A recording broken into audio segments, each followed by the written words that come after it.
வணக்கங்க. எல்லாரும் ரெடி தானே? வணக்கம். முதல்ல என்னோட படத்தை ப்ரெஸ் மீட்லேருந்து எண்டு டைட்டிலோட கடைசி ஃப்ரேம் வரைக்கும் உட்கார்ந்து பார்த்த உங்கள் அனைவருக்கும் என்னுடைய மனமார்ந்த நன்றிகள். எப்போ நான் இந்த இடத்துக்கு வந்து நிற்கிறனோ, வெங்காயம் படத்துலேருந்து பயாஸ்கோப்லேருந்து இந்த இடத்துக்கு வந்து நிற்கும்போது என்னுடைய களைப்பெல்லாம் நீங்கும். ஏன்னா நீங்கள் கொடுக்குற அந்த உற்சாகமும் அந்த பாராட்டும் வாழ்த்துக்களும் எனக்கு வந்து எப்படியும் மக்களை போய் சேரும். அது நல்லபடியாக அந்த மக்களுடைய வரவேற்பை பெறும் அப்படின்ற நம்பிக்கை எனக்கு எப்பவுமே இருக்கும். படம் முடிஞ்சிட்டு வந்து அதை நீங்கள் சொன்ன மாதிரி தான் எல்லாரும் எப்பவும் தனித்தனியாக எந்திரிச்சு போயிடுவாங்க. கடைசி வரைக்கும் நாங்கள் உட்காந்து பார்க்குற அளவுக்கு சுவாரஸ்யமாக இந்த படத்தை கொடுத்துருக்கீங்க. ஒரே ஆள் போராடி எடுத்ததுனால இது சாதனை பண்ணுறங்க பேரில் எங்களை எதுவும் சோதனை பண்ணாமல் ரொம்ப இன்ட்ரெஸ்டிங்காக சுவாரஸ்யமாக குழந்தைங்கள்லாம் விறுவிறுப்பாக பார்க்குற மாதிரியான படமாக இருக்குன்னு என்கிட்ட பாராட்டுகளை தெரிவித்த எல்லாருமே சொன்னது எனக்கு ஒரு பெரிய உற்சாகமாக இருக்குது. இந்த 6 ஆண்டு கால என்னுடைய கலைப்பு எல்லாமே நீங்கின மாதிரி இருக்குது. இது உலகத்தில் யாருமே செய்யாத ஒரு முயற்சி. இந்த எந்த இண்டஸ்ட்ரியிலுமே, ஹாலிவுட்டில் கேமராவை கண்டுபிடிச்சாங்க, சினிமாவை கண்டுபிடிச்சாங்க, டெக்னிக்கலை, லைட்டை, எடிட்டிங்கை, சாஃப்ட்வேரை என்னென்னமோ கண்டுபிடிச்ச அந்த இண்டஸ்ட்ரியில் கூட செய்யாத ஒரு விஷயத்த ஒரு தமிழனா இந்த தமிழ்நாட்டு இண்டஸ்ட்ரியிலிருந்து நான் செஞ்சு முடிச்சிருக்கேன். செய்யணும்னு நினச்சது மட்டும் இல்லை, அந்த வேலைகளை தொடங்கினது மட்டும் இல்லை, இன்றைக்கி முடிச்சு கொண்டு வந்து உங்ககிட்ட காட்டினது வரைக்கும் போராடி தனியாக ஒரு மனிதனாக கொண்டு வந்து நிறுத்தியிருக்கேன். இது உலகத்தில் வேறு யாரும் இது வரைக்கும் செஞ்சது கிடையாது. அதுவும் நான் ஒருத்தனே பண்ணுறேன் அப்படிங்கிறதுனால ஏதோ வந்து ஒரு கம்மியாக ஒரு வீட்டுக்குள்ளே நடக்கிற கதை, ஒரு காட்டுக்குள்ளே நடக்கிற கதை, ஒரே ஒரு கேரக்டர் இருக்கிற கதை அப்படின்னு உங்களை வந்து ஸ்ட்ரெயின் பண்ணி உங்களுக்கு வந்து போர் அடிக்கிற மாதிரியோ உங்களுக்கு வந்து சுவாரஸ்யம் இல்லாத ஒரு கதையாகவே கொடுத்துடக்கூடாதுன்னு தான் நான் இவ்வளோ எஃபோர்ட் எடுத்து உழைச்சிருக்கேன்.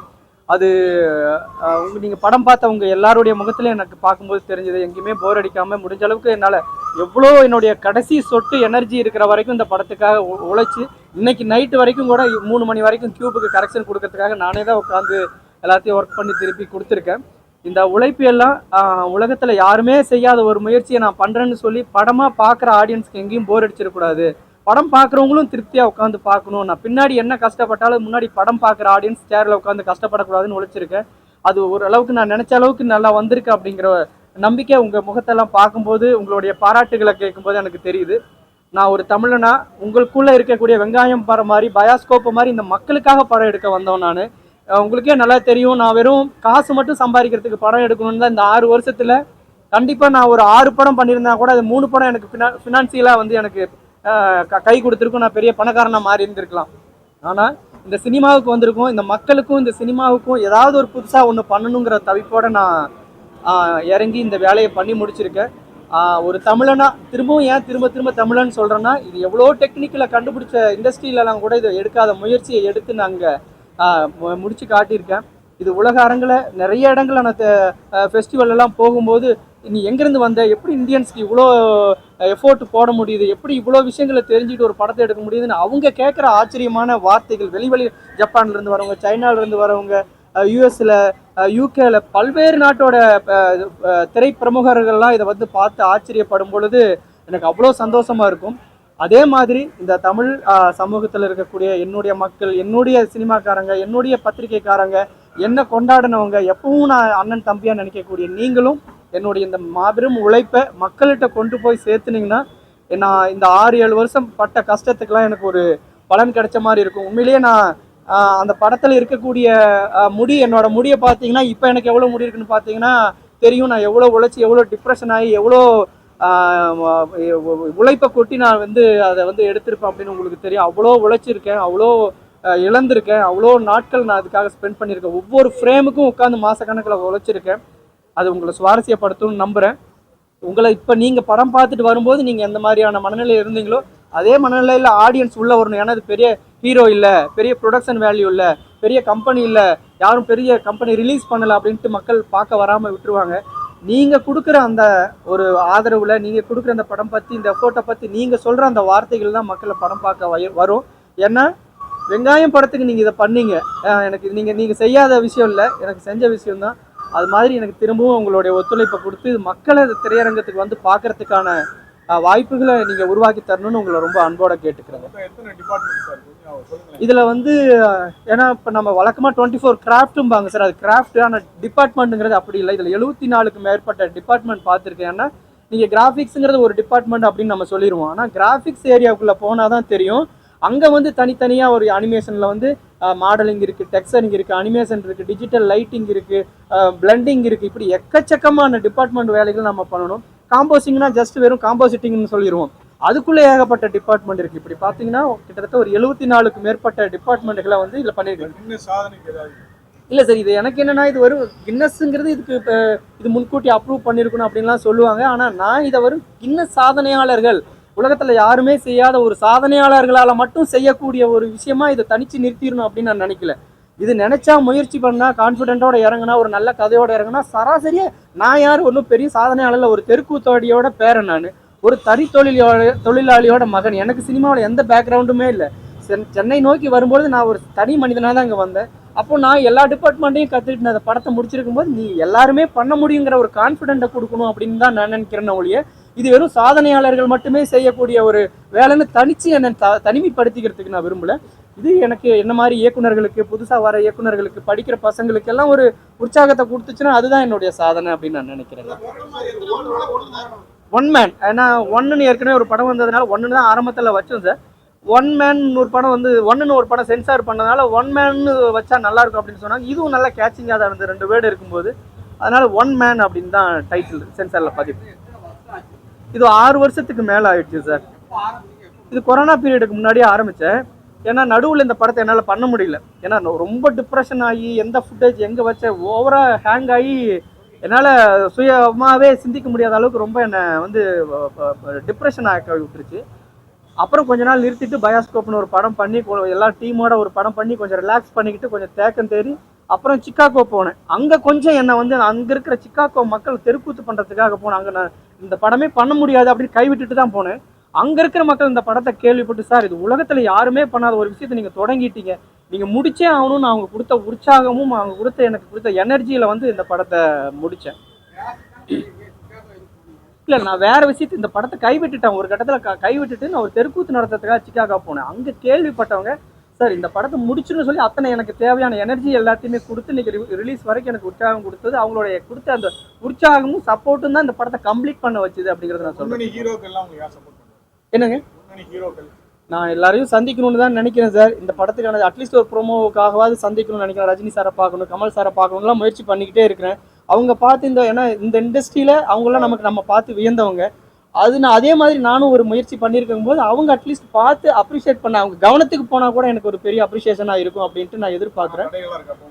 போக முடியல. நானும் எனக்கு தெரிஞ்ச வகையில் இந்த அரசோட கவனத்துக்கு கொண்டு போகணும்னு முயற்சி எடுத்துக்கிட்டே இருக்கேன். அதே மாதிரி இந்தியன் இண்டஸ்ட்ரின்னு தான் சொல்லுவாங்க. இங்கே தான் நம்ம தமிழ்நாடு இண்டஸ்ட்ரிங்கிறோம். திரைப்பட விழாக்களெல்லாம் விருந்து பார்க்கும்போது ஜப்பான்லேருந்து வந்து டைரக்டர், இந்தியன் டைரக்டர் இப்படி பண்ணியிருக்காருன்னு தான் வார்த்தைக்கு வார்த்தை பேசுகிறாங்க. ஆனால் இந்த இந்திய கவர்மெண்ட்டுக்கு கொண்டு போகிறதுக்கு என்னால் இப்போ என் சக்திக்கு உட்பட்ட முயற்சிகள் எடுத்து அது இன்னும் என்னால் முடியல. இங்கே இருக்கிற ரஜினி சார், கமல் சாரை பார்க்கணுன்னு முயற்சி பண்ணிக்கிட்டே இருக்கேன். இந்த படத்தை பற்றி அவங்க கவனத்துக்கு கொண்டு போகணுன்னு. அதுக்கு கொஞ்சம் இன்னும் அதுக்கான வாய்ப்புகள் அமையாமல் தான் இருக்கு. ஆமாங்க, நான் வந்து இங்கே வரும்பொழுது அசிஸ்டன்ட் டைரக்டராக இருக்கும்போதே மினோவியான்ட் அன்பு அப்படின்ட்டு ஒருத்தர் எனக்கு கற்றுக் கொடுத்தாரு. நாங்கள் வந்து நான் பேசிக்காக அனிமேட்டர் தான். நான் படம் டைரக்ட் பண்ணுறதுக்கு முன்னாடியே நான் அனிமேஷன் எல்லாமே படித்து கற்றுக்கிட்டேன் நான். யாருங்க?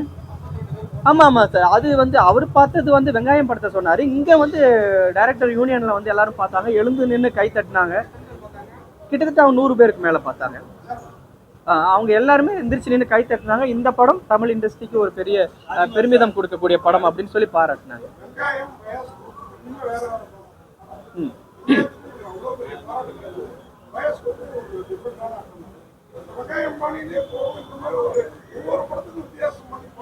ஆமாங்க, இப்போ வெங்காயம் வந்து நம்ம ரீஜனலில் இருக்கக்கூடிய மக்களுக்கு அவங்களுக்கு சொல்ல வேண்டிய ஒரு விஷயத்த நம்ம சொல்லணும்னு நினச்சேன்.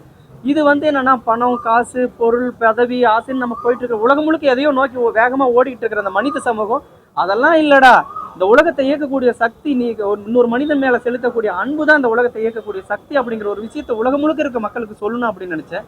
அப்போ இது ஒரு வேர்ல்டு கண்டென்ட்டாக நான் வச்சுக்கிட்டேன். ஒரு சயின்ஸ் ஃபிக்ஷன், இந்த உலகம் அழியுது அப்படிங்கிற மாதிரி ஒரு இன்டர்நேஷ்னல் கண்டென்ட்டாக எடுத்ததுனால இது ஒரு வேற ஒரு டிஃப்ரெண்ட்டான ஒரு ஜானரில் ஒரு டிஃப்ரெண்ட்டான ஸ்டோரி லைனில் நான் பண்ணேன். இது நம்ம தமிழ்நாட்டுக்கு மட்டும் பண்ணக்கூடாது, எல்லா லாங்குவேஜ்லையும் இதை பார்க்க முடியக்கூடிய அளவுக்கு தான் இந்த ஸ்க்ரீன் பிளே, டைலாக் எல்லாமே இருக்கும் அப்படிங்கிறதுனால எல்லாருக்குமான கண்டென்ட்டாக இருக்கணும் அப்படின்னு நான் அதை வச்சேன். லேட்டஸ்டா பாத்தீங்கன்னா ஏஐ வந்துருச்சு. ஒரு 5 நிமிஷத்துல ஒரு உண்மையான ஒரு கிரியேட் இல்லாத ஒரு ஹீரோ இருக்கிற மாதிரி கிரியேட் பண்ணுது.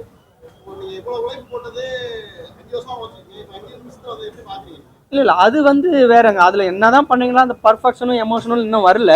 ஆனா இந்த டெக்னாலஜி வந்து மாறிக்கிட்டே தான் இருக்கும். ஒரு கட்டத்துல வந்து நம்ம ஃபிலிம்ல எடுத்து அதை பார்க்கறதுக்கே நம்ம ஃபிலிம்ல ஷூட் பண்ணி கொண்டு வந்து லேப்ல கொடுத்து அது பாசிட்டிவா மாத்தி பார்க்கறதுக்கு பல நாள் காத்திருந்தோம் இல்லைங்களா? அப்ப டிஜிட்டல்னு வந்தோன்னா உடனே டிஸ்பிளே ஓப்பன் பண்ணி நம்ம பார்த்துக்கிறதுக்கான ஒரு டெக்னாலஜி வரும்போது ஃபிலிம்ல இருக்கிறவங்க எல்லாருமே வந்து ரொம்ப டயர்ட் ஆனாங்க. என்னடா இவ்வளோ வேக நம்ம வேலை செஞ்சதை வந்து ஈஸியா ஒரு நாள் அப்படி ஒரு செகண்ட்ல ஓப்பன் பண்ணி பார்க்கறானே அப்படின்ட்டு. அப்படி ஏஐ டெக்னாலஜிங்கிறது மாறிக்கிட்டே தான் இருக்குங்க. இப்போ நான் ஒரு ஃபிலிமில் டிஜிட்டலில் அதோட எக்ஸ்ட்ரீமை அச்சீவ் பண்ண மாதிரி அடுத்து ஏஐ வரதையும் நான் அடுத்தடுத்த படங்களை இம்ப்ளிமெண்ட் பண்ணி ஏஐயும் படிச்சுக்கிட்டே தான் இருக்கேன். யூஎஸ்போயும் படிச்சுட்டேன். அதோட எக்ஸ்ட்ரீம் என்ன பண்ணுவோம், அடுத்தடுத்த படங்களை அதோட எக்ஸ்ட்ரீம் லெவலில் நானும் ரீச் பண்ணும் அப்படின்னு தான் இருக்கேன். அப்டேட் ஆகிட்டே இருப்பேன் நானும் அடுத்தடுத்து. அது புரியுதுங்க. அது டெக்னாலஜி மாறிக்கிட்டே இருக்கும். இப்போ இருந்த டிஜிட்டல் டெக்னாலஜியில் நான் எக்ஸ்ட்ரீமாக என்ன பண்ண முடியுமோ அதை பண்ணியிருக்கேன். அடுத்தது வர ஏஐலையும் நம்ம வந்து என்ன பண்ண முடியுமோ நம்ம பண்ணலாம்.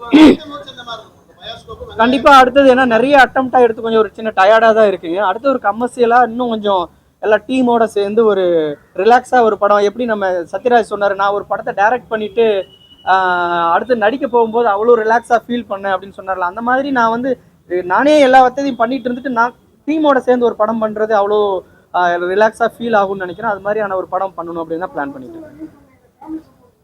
ஆமாங்க, அது இல்லைன்னா பண்ண முடியாது. இல்லை நான் ஏன்னா வெங்காயம் படத்துலேயே நான் ப்ரூவ் பண்ணியிருந்தேன். நான் எடுக்கிற முயற்சி வந்து சும்மா ஆர்வ கோளாறாவோ இந்த சமூகத்துக்கு பிரயோஜனம் இல்லாமல் வெறும் பணம் சம்பாதிக்கிறதுக்கான என்னுடைய சுயநலத்துக்காக நான் செய்கிற வேலை இல்லைன்னு என் ஃபேமிலிக்கும் தெரியும், என் நண்பர்களுக்கும் தெரியும், உங்களுக்குமே தெரியும். நான் அதை ப்ரூவ் பண்ணிட்டேன். அதே மாதிரி நான் இப்போ எடுக்கிற முயற்சியும் வந்து இந்த உலகம் முழுக்க இருக்கக்கூடிய மக்களுக்கு நான் ஒரு சின்ன செய்தியை சொல்கிறதுக்காக போராடி இருக்கேன் அப்படிங்கிறது எல்லாருமே இவன் செய்கிற வேலையில் எங்கேயாவது ஒரு ரீசன் இருக்குன்னு எல்லாருக்குமே தெரியும். அதனால எல்லாருமே எனக்கு சப்போர்ட் பண்ணாங்க.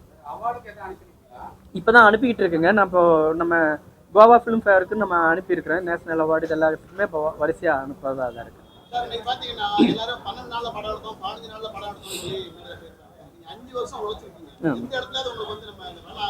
அதான் சார் ரெண்டு மூணு டைம் அந்த மாதிரி என்னால் முடியாமல் விட்டுட்டேன் சார்.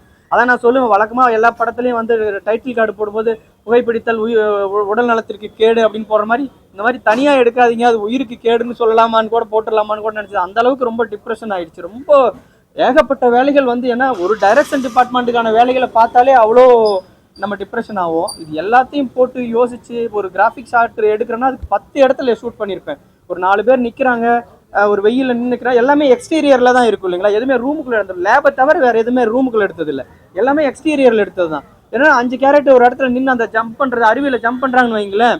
இப்போ என்னன்னா ஒரு கேரக்டர் முடிச்சுட்டு அடுத்த கேரக்டர் நான் வந்து காஸ்டியூம் மாற்றிட்டு வரதுக்குள்ளே அந்த கிளவுடு மாறி இருக்கும், சன்லைட்டு மாறி இருக்கும், நடுவில் ஏதோ ஒரு காக்கா ஓடி இருக்கும், இல்லைன்னா அந்த லைட்டிங்கோட டைப் மாறி இருக்கும். அப்போ என்னன்னா மற்றது 4 எடுத்துட்டு 5வது கேரக்டர் எடுக்கும்போது டிஸ்டர்ப் ஆகிடுச்சுனாலும் திரும்ப அந்த 4ஐயும் நான் மறுபடியும் எடுக்கணும்.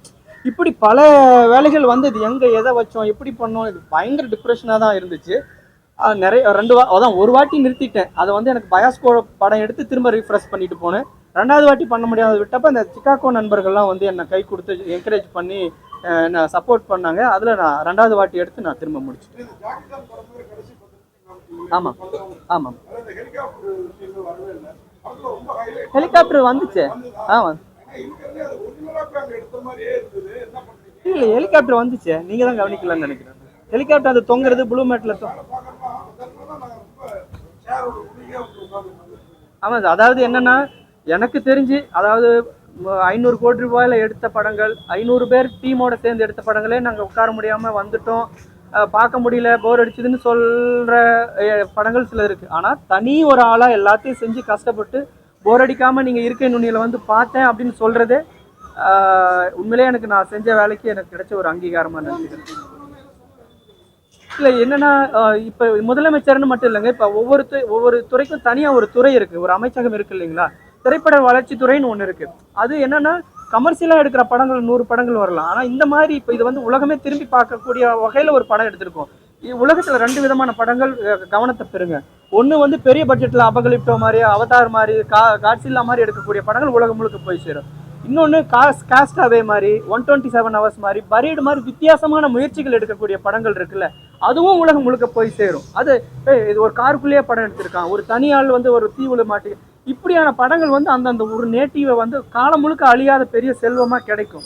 அந்த மாதிரியான ஒரு முயற்சியை நம்ம தமிழ் சினிமாவிலேருந்து எடுத்திருக்கேன். இது முதலமைச்சரும் நம்ம அமைச்சரும் இதை கவனித்து, இல்லை இது வந்து நான் பரிசோதனைன்னு சொல்லி போர் அடிக்கக்கூடிய ரொம்ப ஸ்ட்ரெயின் பண்ணக்கூடிய படமா இல்லைன்னு நீங்களே சாட்சியாக இருக்கீங்களே. சுவாரஸ்யமாக கொடுக்கறதுக்கு எவ்வளோ மெனக்கடுறோம் ஒரு டீமாக சேர்ந்து, அதை தனியால் முயற்சி பண்ணி எடுத்திருக்கேன். அது இந்த அரசாங்கமும் அதுக்கான உதவிகளை அதை கவனித்து நான் அமைச்சர் ராஜ்மோகன் அவர்களையும் சந்திக்கிறதுக்கு முயற்சி பண்ணிகிட்டே இருக்கேன், சந்தித்து பேசியும் இருக்கேன். அதுக்கு கூடுதலாக சில ஏதாவது நல்ல விஷயங்கள் நடக்கும் அப்படின்னு நான் நம்பிக்கையோட காத்திருக்கேன்.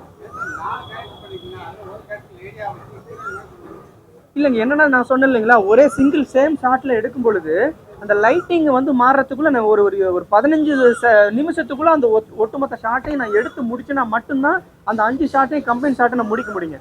15 நிமிஷத்துக்கு மேலே போச்சுன்னா அந்த மேகம் தூர போயிடும், லைட்டிங் மாறிடும், அடுத்து அந்த கிளவுடே வந்து வேற மாதிரி ஆகிடும். அப்போ நான் ஒரு லேடி கேரக்டரை போடணும்னு வைங்களேன், அதுக்கு எவ்வளோ வேலை செய்யணும், அதுக்கு ப்ராப்பர் மேக்கப் பண்ணணும். ஒன்றா அவை சண்முகி மாதிரி ரெமோ மாதிரி ப்ராப்பராக பண்ணணும் லேடி கேரக்டர். சும்மா காமெடியாக நம்ம கோயில் திருவிழாக்களில் பெண்கள் என்ன இல்லை இல்லை, அது நடக்காதுன்னு தெரியும். அதனால தான் அம்மா கேரக்டர் மாதிரி தனியாக இருக்கிற கேரக்டர்களுக்கு நான் போயிட்டேன்.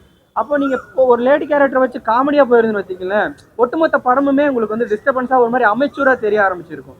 இப்போ இல்லைன்னா கூட உங்களுக்கு அது இல்லைங்கிற ஃபீல் இருக்காது. ஆனால் அந்த அம்மா வந்து அந்த அன்புக்காக ஏங்குறாங்க அப்படிங்கிற விஷயம் எனக்கு கனெக்ட் ஆகிட்டே இருக்கும். அவங்க தனியாக தான் இருப்பாங்க. எதெல்லாம் மெச்சூராக ஃபீல் கொடுக்குமோ அதெல்லாம் ட்ரை பண்ணி.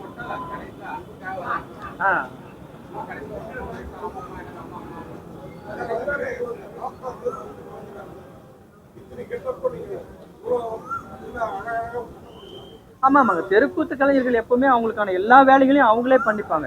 அவங்களே காஸ்டியூம் போட்டுவாங்க, அவங்களே மேக்கப் போட்டுவாங்க, அவங்களே ஹேர் ட்ரெஸ் பண்ணிப்பாங்க, அவங்களே ஆடுவாங்க, பாடுவாங்க, சண்டை போடுவாங்க, நகைச்சுவை பண்ணுவாங்க, மிருதங்கம் வாசிப்பாங்க, குழல் வாசிப்பாங்க. ஒரு தெருக்கூத்து கலைஞர்கள் மல்டி டேலண்டட். அந்த குடும்பத்திலிருந்து வந்ததுனால கூட எனக்கு வந்து ஓகே, ஒரு சினிமாவிலே நம்ம எல்லாத்தையும் பண்ணிட முடியுங்கிற கான்ஃபிடென்ட் எனக்கு கிடைச்சிருக்கும் அப்படின்னு நான் நினைக்கிறேன். நன்றி நன்றி. இன்னொன்று வேணா சொல்லிடலாமா கூடுதலா? ஓகேவா? கூடுதலாக வந்து இந்த படத்தை முடிச்சதுக்கு பிறகு நான் ரொம்ப ஸ்ட்ரெயின் ஆனேன். இதை எப்படி கொண்டு போய் மக்கள்கிட்ட சேர்த்துவோம் அப்படின்னு தெரியாமல் ரொம்ப கஷ்டத்தில் இருந்தேன்.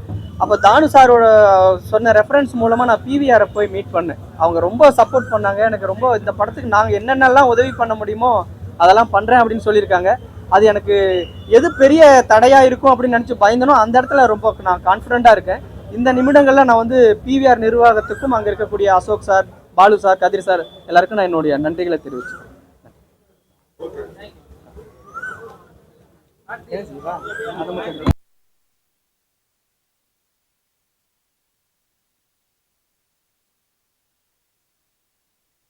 அழைப்பை ஏற்று என்னை வாழ்த்துவதற்காக இந்த படத்துல வழக்கமா ஒரு ஆடியோ லான்ச், ஒரு ப்ரெஸ் மீட் அப்படின்னா அந்த படத்துல கலந்துக்கிட்டு அந்த படத்துல நடித்த டெக்னீஷியன்ஸ், ஆக்டர்ஸ் எல்லாமே ஒரு பெரிய லைன் இருக்கும். இது ஒரு தனி மனிதன் அப்படின்னு ஒரே ஒரு மனிதனாக எடுத்த படம் அப்படிங்கிறதுனால நான் யாரையும் பெருசாக கூப்பிடணும்னு நினைக்கல. ஆனால் என்னுடைய தொடக்கம் முதல் இன்னைக்கு வரைக்கும் என்னுடைய ஒவ்வொரு முயற்சியிலையும் எனக்கு உறுதுணையாக இருந்து என்னை வாழ்த்தி எனக்கு வந்து தட்டி கொடுக்கக்கூடிய மிக முக்கியமானவர்களாக அந்த சினிமாவில் நினைக்கிற 2-3 பேரை மட்டுமே நான் வந்து அழைச்சேன். எல்லாரையும் அழைக்கணும்னு நினச்சிருந்தா இதை பற்றி பேச நிறைய பேர் கூட இந்த படம் பார்த்துட்டு நல்ல நல்ல ரிவ்யூலாம் கொடுத்துருந்தாங்க. அவங்களெல்லாம் கூப்பிட்டுருக்கலாம். ஆனால் இதை எப்படி நம்ம ஒரு விஷயத்துக்கு ஒரு வேலைக்கு கிளம்பும்போது, ஊருக்கு கிளம்பும்போது அம்மா அப்பா கிட்ட சொல்லிட்டு கிளம்புற மாதிரி ஒரு அம்மா அப்பான்னா எப்படி முக்கியமான ஒரு கேரக்டர் நம்ம லைஃப்பில், அந்த மாதிரி இந்த சினிமாவில் நான் ரொம்ப மிக முக்கியமாக யாரை நான் மதிக்கணும், அவங்க 2 பேரையும் நான் இதுக்கு வரணும் அப்படின்னு நான் ரொம்ப எதிர்பார்த்தேன். அதே மாதிரி என்னுடைய இந்த பணிகளில் நான் எப்போ இந்த படம் பார்த்த உடனே எல்லாத்துக்கும் என் கூட வந்து நிற்கக்கூடிய லெனின் பாரதி தோழர், ஏஆர்கே ராஜராஜா சார் 2 பேரையும் மேடைக்கு அழைக்கிறேன். வாங்க தோழர். அதே மாதிரி சேரண்ணனை வந்து நான் சொன்னதில் இந்த சினிமாவில் வந்து நான் ஒவ்வொரு மேடையில் நான் பேசும் பொழுதும் அண்ணன் சேரனுக்கும் ரோஹிணி மேடமுக்கும் நன்றின்னு சொல்லிட்டு தான் பேசுவேன், வேறு எங்கேயா இருந்தால். ஆனால் எங்கள் அண்ணனே இருக்கார் அப்படிங்கிறதுனால நான் அதை சொல்லலை.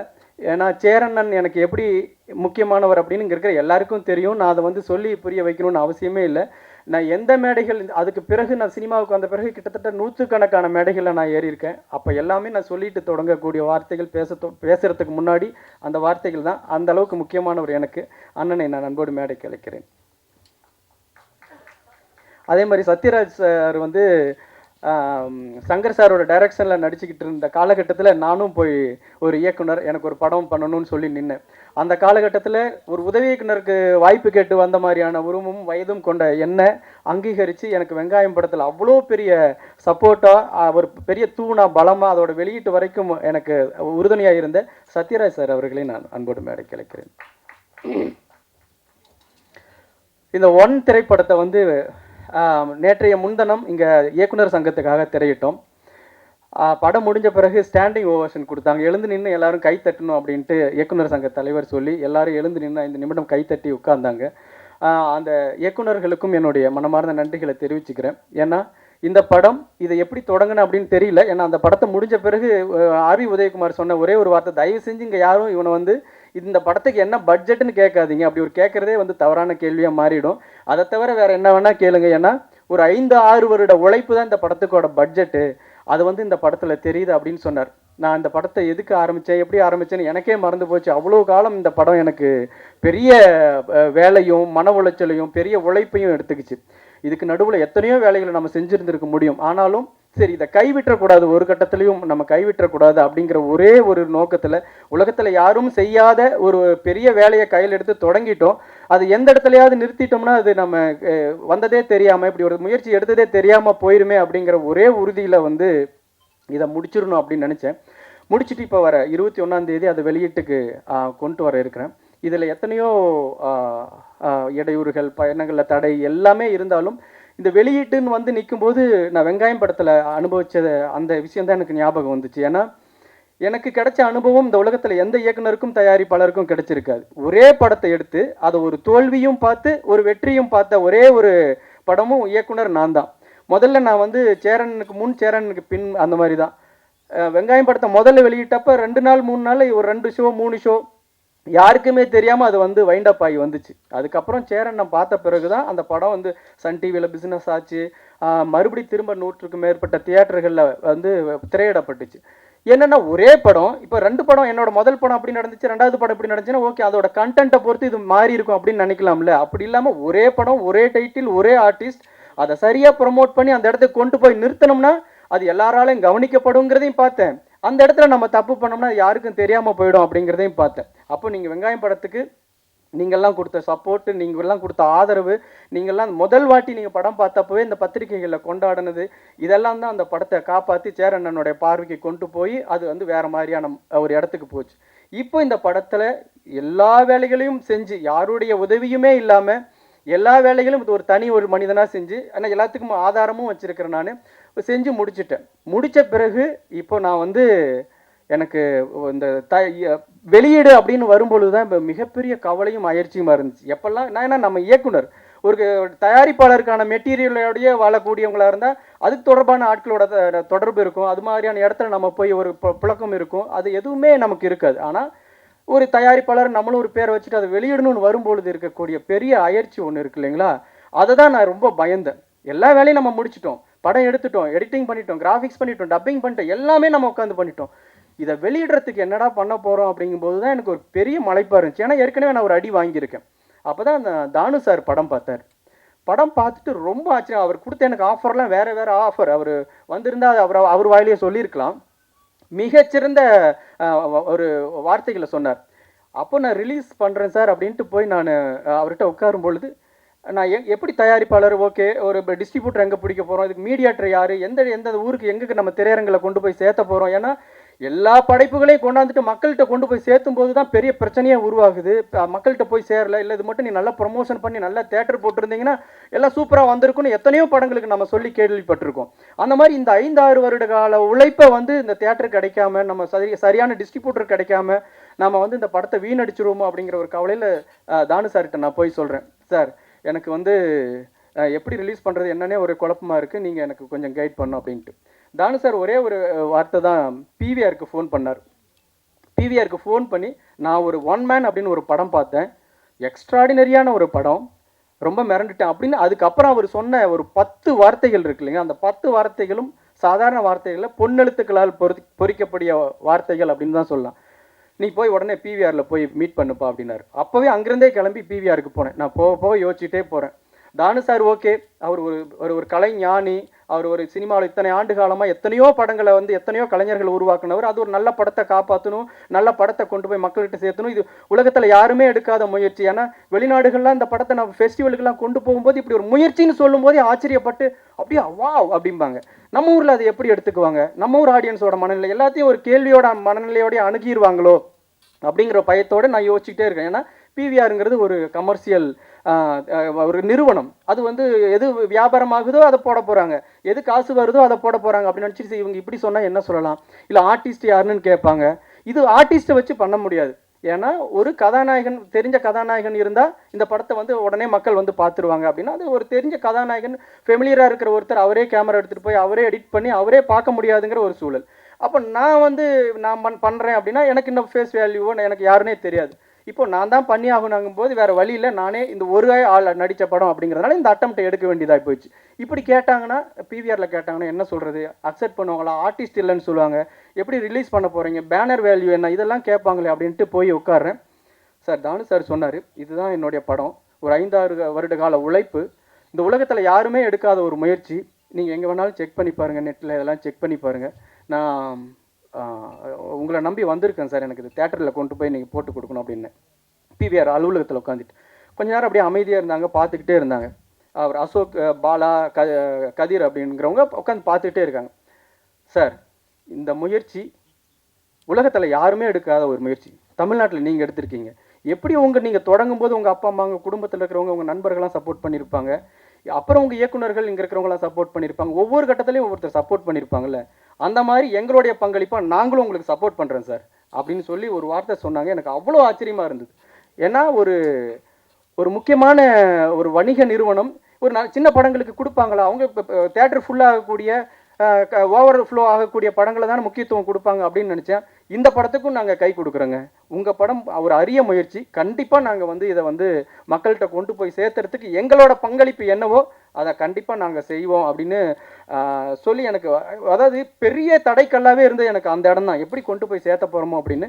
நாங்களும் இதில் ஒரு பார்ட்டாக இருந்து உங்கள் படத்தை கொண்டு போய் சேர்த்துறோம் அப்படின்னு சொன்ன பிவிஆர் நிறுவனத்துக்கு என்னுடைய மனமார்ந்த நன்றிகளை நான் தெரிவிச்சுக்கிறேன் இந்த நேரத்தில். இது ரொம்ப முக்கியமான பாயிண்ட். முதல்ல இனிமேல் நான் அதிகம் பேசுகிற நேரம் இல்லை, இனிமேல் படமும் பார்க்க வேண்டியது அப்படி இருக்கிறதுனால இந்த படத்தை வந்து நான் எடுத்துகிட்டு வந்து போஸ்ட் ப்ரொடக்ஷன் பண்ணுறதுக்கு ஆரம்பித்த நாளில் எனக்கு நிறைய பெரிய ஸ்டூடியோ வேலைகள் நிறைய இருந்தது. நான் எப்படி பண்ண போகிறேன், 5.1 மிக்ஸ் பண்ணணும், அதுக்கான எக்யூப்மெண்ட்டு, அதுக்கான சிஸ்டம், மிக்சர் இதெல்லாம் நான் வாங்கணுன்னா அது பெரிய காசாக இருந்தது. நான் ஏஆர் ராஜராஜா சார்கிட்ட போய் சொன்னேன், சார் இந்த மாதிரி ஒரு படம் வித்தியாசமான முயற்சி, எனக்கு எப்படி பண்ணணும்னு தெரியல. நான் ஆனால் எப்போ பண்ணுவேன், எவ்வளோ நாள் ஆகும், 1 மாதம் ஆகும், 2 மாதம் ஆகும், 6 மாதம் கூட ஆகும், நானே தான் பண்ணுறேன், எனக்கு பண்ணுறது எப்படின்னு தெரியல சார், எனக்கு அதுக்கான உதவி வேணும் அப்படின்னு கேட்டேன். அவர் ஒரு கொத்து சாவி எடுத்து என் கையில் கொடுத்து, அவரோட ஸ்டூடியோவோட சாவி, எப்போ வேணாலும் நீங்கள் திறந்துக்குங்க, எப்போ வேணாலும் ஒர்க் பண்ணிக்கங்க, சிஸ்டம் ஆஃப் பண்ணிட்டு போங்க, உங்களுக்கு எப்போ வேணுமோ அது திறந்துக்குன்னு சொல்லி சாவியே கொடுத்தாரு. ஒரு 6 மாதம் என்கிட்ட தான் இருந்தது. அதனால தான் ரொம்ப முக்கியமாக நான் அவரை வந்து இந்த மேடையில் வந்து அவர் வரணும் அப்படின்னு சொல்லி நான் எதிர்பார்த்தேன். அந்த இடம் இல்லைன்னா நான் அதை தாண்டி வரது ரொம்ப கஷ்டமாக இருந்திருக்கும். அவர் வந்து இந்த படம் அவர் படம் பார்த்துட்டாரு. இந்த படம் தொடர்பாக ஒரு சில வார்த்தைகள் பேசணும்னு அன்போடு அழைக்கிறது. வந்து நிற்கிறாரு லெனின் பாரதி தோழர். ஏன்னா இப்போ நான் ஒருவேளை அவர் இல்லாமல் நாங்கள் வந்து நின்றுருந்தேன்னா சேரன் என்னார் வராருன்னு தெரியலையே, சத்யராஜ் சார் கிளம்பிட்டாரா என்னன்னு தெரியல, எனக்கு நானே தான் பேசிகிட்டு இருக்கணும் பைத்தியம் மாதிரி இங்கே நின்றுட்டு. இவன் இப்படி பைத்தியமாயிர போகிறான் அப்படின்னு நினச்சாரே என்னமோ தெரியல. லெனின் பாரதி படம் பார்த்தது இப்போ ஒரு 3 வாரமாக நான் எங்கே போனாலும் என் கூட வந்து நிற்கிறாரு. உண்மையிலேயே அவரை பார்த்தா எனக்கு அப்பா ஒரு பகிர்ந்துக்கிறதுக்காக ஒரு உற்ற தோழராக வந்து இருக்காரு அப்படின்ட்டு எனக்கு அவ்வளோ ஆறுதலாக இருக்குது தோழர். இவ்வளோ கலைப்புலையும் கூட எனக்கு இந்த நேரம் ஒரு ஆறுதலாக இருக்குது. ரொம்ப முக்கியமாக அந்த படத்துக்காக நேற்று அமைச்சரை போய் பார்க்குறது வரைக்கும் மிகப்பெரிய ஒத்துழைப்பை பண்ணிட்டு இருக்க லெனின் பாரதி தோழர் அவர்களை நான் அழைக்கிறேன். வணக்கம். மிக முக்கியமாக இங்கே இந்த படத்தையும் இந்த என்னுடைய அழைப்பு ஏற்று வந்திருக்கக்கூடிய என்னுடைய நலம் விரும்பிகளாக இருக்கக்கூடிய அனைவருக்கும் என்னுடைய மனமார்ந்த வணக்கங்களை தெரிவித்துக்கிறேன். பத்திரிகையாளர்களுக்கும் என்னென்னா, இதுக்கு யாராவது பேசுகிறதுக்கு ஒருத்தர் ஒரு ஆங்கரை ரெடி பண்ணிடலாம்னு நிகில் சார் டீமில் சொல்லும்போது, ஒரு படத்தையே எல்லா வேலையும் செஞ்சு நீங்களே செஞ்சு முடிச்சிட்டீங்க, இதையும் நீங்களே பண்ணிடுங்க அப்படின்னு சொல்லி இதையும் என்னையே பேச சொல்லிட்டாரு. தோழர்கள் அனைவருக்கும் வணக்கம். ரொம்ப முக்கியமான ஒரு படம். நிறைய இந்த மாதிரி பிரம்மாண்டமான படங்கள்லாம் வந்திருக்கு. அதுவும் குறிப்பாக நம்ம இந்திய சினிமாவில் வந்து தொழில்நுட்ப ரீதியாக ஒரு முக்கியமான ஒரு மைல்கல்லை எட்டின படம் இது. நிறைய படங்கள் தொழில்நுட்பத்தில் வந்து ரொம்ப நுட்பமாலாம் பண்ணியிருக்காங்க. ஆனால் வந்து அதுக்கு பின்னால் ஒரு ஆயிரக்கணக்கான ஆட்களுடைய ஒரு தொழில்நுட்ப வல்லுநருடைய உழைப்பு இருக்கும், பெரிய பெரிய பொருளாதாரம் இருக்கும், பெரிய நிறுவனங்கள் இருக்கும். ஆனால் அது எதுவுமே இல்லாமல் ஒரு தனி மனிதனாக ஒரு பெரிய முயற்சியை வந்து ராஜ்குமார் தோழர் பண்ணியிருக்கிறாரு. அதுக்காக தான் நான் அது கூட வந்து நிற்கிறேன். ஏன்னா இது வந்து ஒரு சினிமா வந்து ஒரு காட்டுத்தனமாக நேசிக்கிற ஒருத்தன் வந்து, அதிலும் வெறுமனே சினிமாவை மட்டும் நேசிக்காமல் அதுக்குள்ளே இந்த சமூகத்துக்கு ஏதாவது ஒரு கருத்தை சொல்லணும் அப்படிங்கிற ஒரு அங்கலாய்ப்பு இருக்குல்ல, அப்படிப்பட்ட ஒரு கலைஞன். அதனால நம்ம துணை நிற்கணும்னு இந்த படத்துக்கு அந்த அடிப்படை தான் நான் கூட வந்து நின்னேன். ரொம்ப நீங்கள் படம் பார்க்கும்போது உங்களுக்கு புரியும், ஒரு நபராக வந்து இவ்வளோ வேலைகளை செய்ய முடியுமா அப்படின்னு சொல்லிட்டு. தமிழ் சினிமாவை நேசிக்கிற, இல்லை சினிமாவை நேசிக்கிற அத்தனை கலைஞர்களும் அத்தனை ஜாம்பான்களும் இந்த படத்துக்கு வந்து உறுதுணையாக நிற்கணும் அப்படிங்கிறத இந்த நேரத்தில் நான் வேண்டுகோளை எடுத்துக்கிறேன். அப்புறம் வந்து இயக்குனர் சங்கம் வந்து அன்றைக்கே சொன்னாங்க இவரை வந்து பயன்படுத்திக்கணும் அப்படின்னு சொல்லிட்டு. அன்றைக்கி நாங்கள் படம் பார்த்துட்டு இருக்கும்போது கூட சுப்பிரமணிய சிவண்ணா கூட சொன்னார், நீ விஎஃப்எக்ஸ் கம்பெனி ஆரம்பிச்சிருப்பா போதும் அப்புறம் அப்படின்னாங்க. அதெல்லாம் தாண்டி வந்து ராஜ்குமார் தோழர் வந்து ஒரு மிக நுட்பமான நடிகர். நான் வந்து ஃபெக்டாக் போகும்போது அங்கே கூத்து பண்ணார். கூத்தில் வந்து அவ்வளோ பிரமாதமாக, ரொம்ப நான் பின்னால் உட்காந்து பார்த்தேன். ஆனால் ரொம்ப நுட்பமான நடிப்பு வந்து பின்னால் உட்காரவங்களுக்கும் தெரிகிற மாதிரி வெளிப்படுத்தியிருந்தார். அது இந்த படத்துல நீங்கள் பார்த்தீங்கன்னா தெரியும். ஒரு அவ்வளவு ஒரு தமிழில் வந்து நீங்கள் ரொம்ப பயன்படுத்த வேண்டிய ஒரு நடிகர் அவர். இந்த படத்தை இன்னும் வந்து தமிழ்நாடு திரைப்படக் கல்லூரியில் வந்து அந்த மாணவர்களுக்கு போட்டு காட்டி, இவரை வந்து திரைப்படக் கல்லூரியில் வந்து ஒரு அங்கமாகவும் அந்த மாணவர்களுக்கு தொடர்ச்சியாக இந்த தொழில்நுட்பத்தை எப்படியெல்லாம் நம்ம கையாளணும் அப்படிங்கிறத சொல்லிக் கொடுக்குற ஒரு பணியையும் வந்து தமிழ்நாடு அரசு செய்யணுங்கிறத கேட்டுக்கிறேன். நன்றி, வணக்கம். எல்லாருக்கும் வணக்கம். ராஜகுமார் அப்படி தான் கொஞ்சம் உணர்ச்சிவசப்பட்டு தான் பேசுவார். ஏன்னா அவருக்கான அந்த சூழல் அப்படி. அவர் எங்கேயோ ஒரு இடத்துல ஒரு படத்தை எடுத்துகிட்டு அந்த படத்துக்கு ஆட்கள் வரல, கூட்டம் இல்லை, படத்தை தூக்கிட்டாங்க. முதல் நாளே நிறைய இடத்துல தூக்கிட்டாங்க. 2வது நாள் சில இடங்கள் மட்டும் ஓடுது, அதுவும் இன்றைக்கி எடுத்துருவாங்கன்ற காலகட்டத்தில் எனக்கு திடீர்னு அந்த படத்தை பற்றின செய்தி ரோகிணி மேடம் சொல்கிறாங்க, சார் இப்படி ஒரு படம் பார்த்து ரொம்ப நல்லா இருந்துச்சு, நீங்கள் அவசியம் பார்க்கணும் அப்படின்னு. அவங்க இவ்வளோ சொல்ல மாட்டாங்களே அப்படின்னு சொல்லி, சரி போட சொல்லுங்கள் பார்ப்போம்னு கேஷுவலாக போய் இந்த தேவி ஸ்ரீதேவி தேட்டரில் பார்க்குற அந்த படத்தை பார்த்துட்டு கொஞ்சம் நேரம் ஒன்றுமே புரியல. எப்படி ஒரு பையன் ஒரு கேமராவை தூக்கிக்கிட்டு ஒரு கிராமத்துக்குள்ளே போய் இருக்கிற சின்ன பிள்ளை, ஆயா, பாட்டி, சித்தப்பா, பெரியப்பா எல்லாம் நடிக்க வச்சு, ஆனால் சொல்லியிருக்கிற கருத்து வந்து அவ்வளோ ஸ்ட்ராங்கான கருத்து, நம்ம மடமையை கொளுத்தக்கூடிய, நம்மளோட உணர்ச்சிகளை பயன்படுத்திக்கிட்டு வியாபாரம் பண்ணுறவங்களோட பொய்யை தோல்விச்சு காட்டுற ஒரு படம். ஆனால் அது ரொம்ப நேர்த்தியாக ஒருத்தர் எடுத்துருந்தன்றப்போ, சும்மாவே நம்ம ஒரு நல்ல படம் பார்த்தோம்னா தூங்க மாட்டோம். உடனே பதிவு போடுறது என்ன, அதை பற்றி பேசுகிறது என்ன, அதை கிடைக்கிற மேடையிலலாம் பேசுகிறது என்னன்னு சொல்லும் பொழுது, இது எனக்கு ரொம்ப நெருக்கமான ஒரு படமாக என்னுடைய தாட்ஸாக இருந்தது. என்னுடைய கிராமத்து மக்களை நான் அதுக்குள்ளே பார்த்தேன்.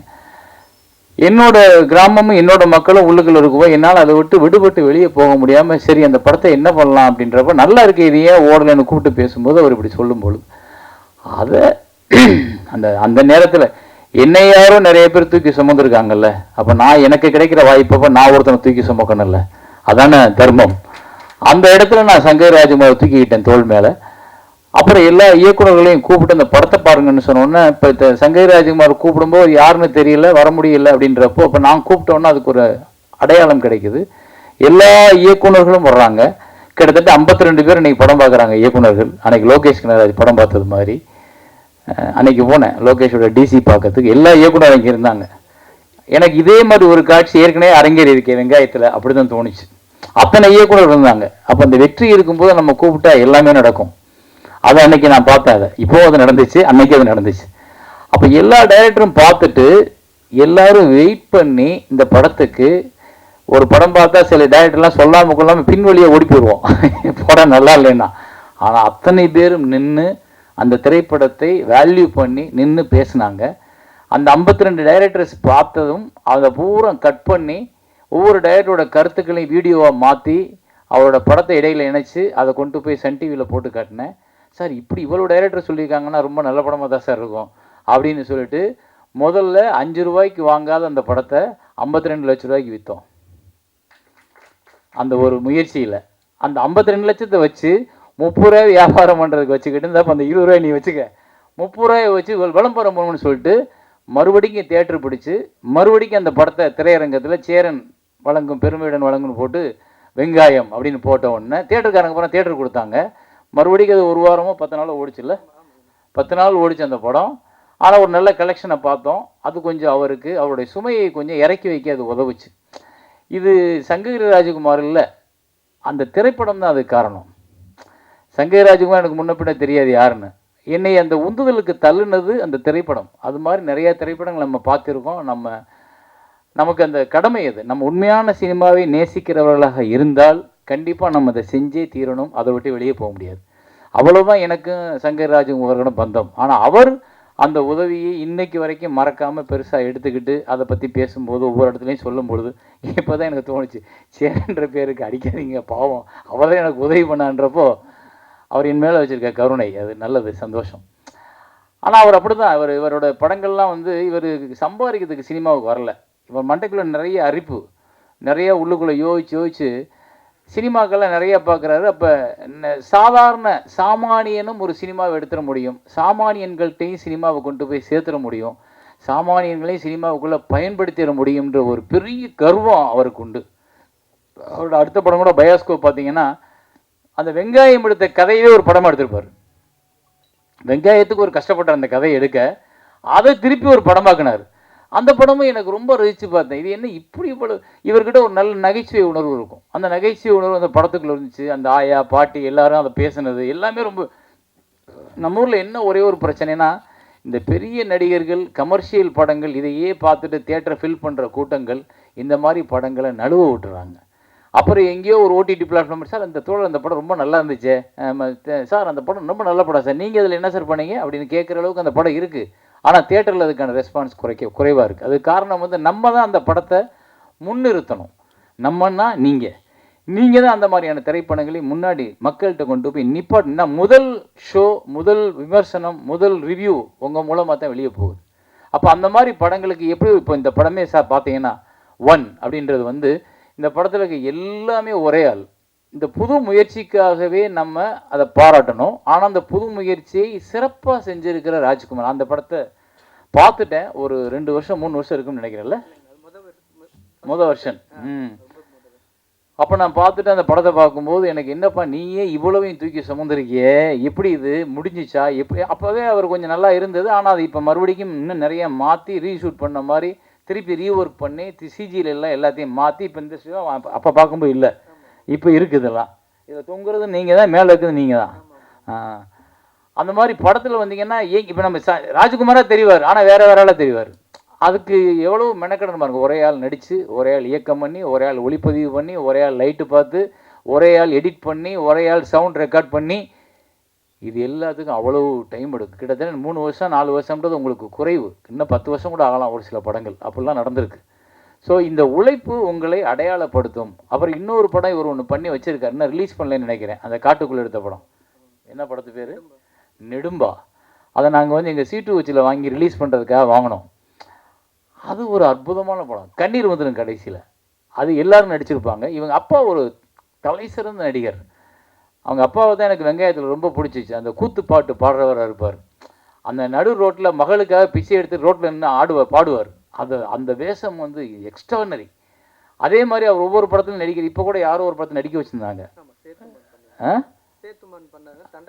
தண்டகாரண்யம். அதெல்லாம் பண்ணியிருந்தார். அவர் என்னன்னா அந்த நெடும்பாவில் ஒரு குழந்தை என்ன பண்ணும், சிட்டிக்குள்ளே இருக்க குழந்தை தெரியாமல் வழி தவறி ஒரு வேனில் ஏறி ஒரு இடத்துல போய் இறங்கி ஒரு காட்டுக்குள்ளே போயிடும். அது பூரா காட்டு மனுஷங்க, அவங்களுக்கு இந்த பாஷையே தெரியாது. ஆனால் அந்த மனிதர்கள்ட்ட ஒரு குழந்தை மாட்டிக்கிறோம். அந்த குழந்தை மேலே ஒரு அன்பு வச்சுருவாங்க இந்த காட்டுவாசிகள். அவங்க என்ன பண்ணுவாங்க, ஒரு இடத்துல அந்த குழந்தைக்கு உடம்பு சரியில்லாமல் வந்தோன்னே இந்த பிள்ளையை காப்பாற்றுறதுக்கு அவங்களுக்கு தெரியாது. அந்த பிள்ளையை எப்படியாவது காப்பாற்றணும்ட்டு நகரத்தையே விரும்பாத காட்டுவாசி 4 பேர் 2 பேர் அந்த குழந்தையை தூக்கிக்கிட்டு நகரத்துக்குள்ளே வருவாங்க. பயங்கரமாக இருக்குது அந்த ஹாஸ்பிட்டலுக்குள்ளே போகிற சீனெல்லாம். அவ்வளோ கண் கலங்கிரும் மனிதர்களுக்கு. அப்படிப்பட்ட ஒரு படத்தையும் எடுத்து வச்சுருக்காரு. அதையும் இன்னும் ரிலீஸ் பண்ணலை. நான் வந்து ஒரு 12 வருஷத்துக்கு முன்னாடி படத்தை பார்த்துட்டேன். இவர் என்னன்னா எடுத்து வச்சுக்கிட்டே இருக்காரு. இவர் காசு யாரு கொடுக்கா அவங்களுக்கு? ஏன்னா வெங்காயத்துக்கு வாங்கின கடனை இன்னும் அடைச்சி முடிக்கல. நீ அந்த ஆள் 2 பேரை கேட்டால் நாங்கள் கூட 2 படம் எடுத்துருவோம். அப்படி அவ்வளோ நெடும்பா ரொம்ப நல்ல படம் சார். அந்த படத்தை பார்த்துருக்கீங்க. நான் அதுக்கப்புறம் கூட நிறைய அந்த காட்டு வாசி படம் வச்சப்போ எனக்கு உடனே நெடும்பாதான் ஞாபகம் வந்துச்சு. ஆனால் அதில் இன்னும் இதை விட சிறப்பாக ராஜ்குமார் எடுத்திருப்பார்ல. எவ்வளோ பட்ஜெட்னு கேட்டால் அவட்ட கேட்டால், ஆனால் அது அது 60 ஒரு 70 ரூபா வந்துச்சுண்ணே அப்படிம்பாரு. எது 60 ரூபாய்க்குள்ள படத்தை முடிச்சிட்டியா? என்னையா சொல்கிற? நமக்கெல்லாம் கஷ்டமாக இருக்கு. நமக்கெல்லாம் முடியலை. 10 ரூபா வேணும், 12 ரூபா வேணும், 8 ரூபா வேணும், கோடி இல்லை.